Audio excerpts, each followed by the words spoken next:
So, kale chips are fast and easy, and by fast I mean like under 10 minutes. So, they don't smell good, but they taste amazing. So, just as your warning. I'm going to turn on my broiler now. If your broiler has settings, go with low. If it doesn't have settings, then assume you're at high. So I went to the grocery store today, and they have this awesome bunch of organic kale, which makes me really, really happy. Yeah, hold that up again. That's pretty sweet. This is a lot of kale. And kale is on the Dirty Dozen list, which means that it has a very high amount of pesticides and herbicides and chemicals that are bad for you in it. So if you're going to eat kale, I highly recommend that you get organic kale or you grow it yourself. Usually, like if they're skinny ones, I do like 6 stems, so I'll just do all of it today. And you can store it for later. It just doesn't stay quite as crunchy if you make it now and eat it later. Mmm. So the way to get it clean, as you notice, the leaves kind of fold in on themselves. I need to get inside here because along this stem is where like dark things grow, or like, see down here, I've got some sand and dirt in there. I want to make sure that I'm getting these thoroughly clean.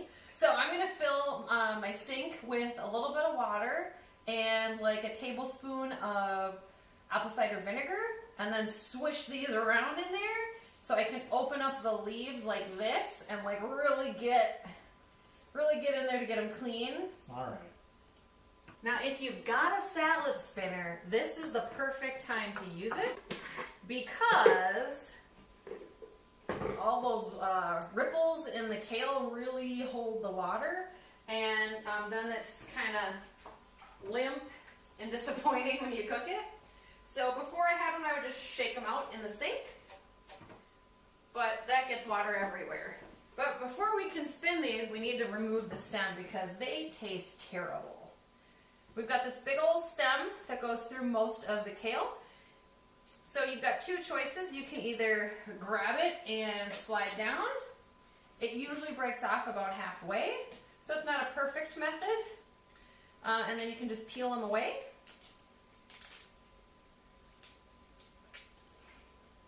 Obviously, this is not my preferred method of choice. Like if I get the really young ones that are pretty tiny, that works great. But on these big ones, I just like to use a knife. So what I'm going to do is I'm going to take my knife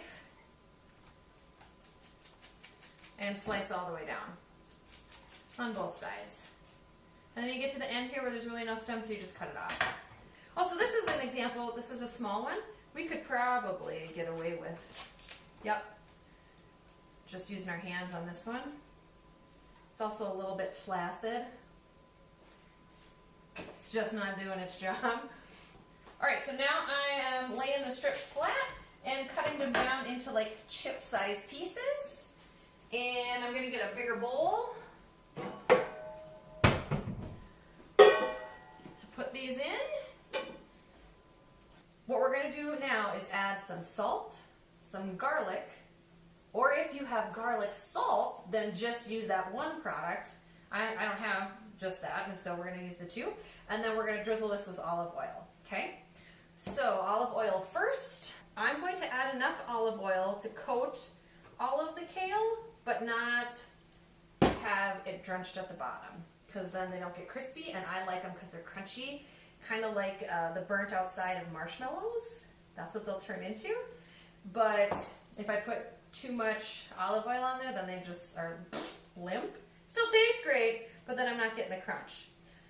So I've sprinkled some salt and garlic on here. I'm going to use my hands and knead this all together to get the olive oil all over the kale leaves. But so I'm sort of like taking it in my hands and smushing it like this. So you'll see the kale is starting to get oiled up. If there's a piece, let's see, there's a piece that doesn't have any on here, you'll see it's kind of like it's got this whitish on it. We want to really work it in so that all the pieces are thoroughly covered with oil, because otherwise it's dry and then they don't crunch up. All right, so we're going to spread this kale out. I'm gonna set my timer for 3 minutes and we'll see if it's already starting to brown at that point. We'll take it out, we'll flip all the kale over, put it in for another 2 to 3 minutes, and then it should be done. I'll show you guys what we're working with here. Starting to brown up on the top.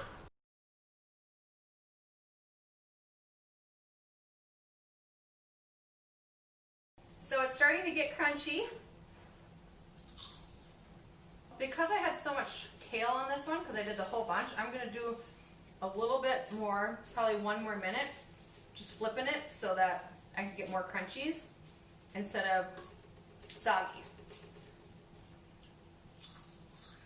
Crunchy like a potato chip, but totally good for you. Be sure, if you're not already a subscriber to The Power Within Online, that you hit that subscribe button, because I'm going to have lots more videos coming out, and you'll want to be the first to know about them. If you're not already part of my newsletter, you can go to CoachMarissa.com.